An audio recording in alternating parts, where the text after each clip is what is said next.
मोरो में पेनू फ़क़ीरनि ख़िलाफ़ पुलिस घेरो तंग करे छॾियो। मोरो थाणे जे SHO अकबर अली खोखर शहर में पिनंदड़ पेनू फ़क़ीरनि शानू जोगी, हुसैन बख्श माछी और दोदो जोगी के गिरफ्तार करे केस दाख़िल करे छॾियो।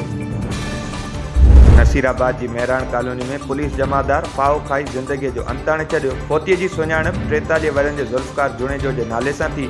संदसि भाउ बरकत अली मीडिया के ॿुधायो त गुज़िरियल साल ज़ुल्फ़कार सीपेक पुलिस में ड्यूटी करण दौरान घर में थियल हादसे सबब बिना ॿुधाए 2 ॾींहनि लाइ घर आयो, जंहिं बाद इख़्तियारियुनि संदसि पगार बंद करे केस डिसमिस फ्राम सर्विस करे छॾियो, जंहिं सबब हुन फाओ खाई ज़िंदगी जो अंत आंदो।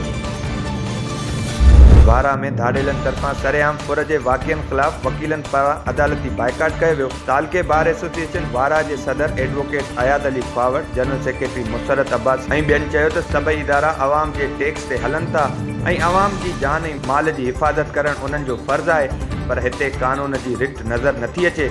उन्हनि मुतालबो कयो त इलाइक़े में धाड़ेल राज खिलाफ नोटिस वठी इलाइक़े में धाड़ेलन की सहूलतकारनि के गिरफ्तार किया वञे।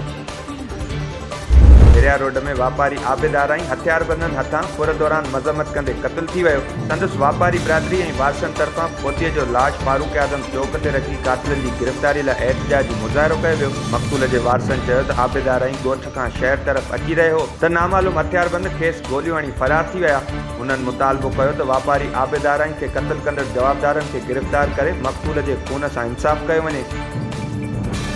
कुंभ के ॻोठ मिस्री शाह वासी पोरियत गुलाम रज़ा गोपांग के पंजाब के आरिफवाला थाने की पुलिस तरफा मुबैना मुकाबले में मारण खिलाफ एहतजाजी मुज़ाहिरो किया वियो। उन मौके ते लाल बख्श इरशाद ऐं ॿियनि चयो त पंजाब पुलिस ट्रक ड्राइवर गुलाम रज़ा के जुर्तू मुकाबले में क़त्ल कयो। उन्हनि IG सिंध IG पंजाब का वाक़े जो नोटिस वठण शफ़ाफ जांच जो मुतालबो कयो।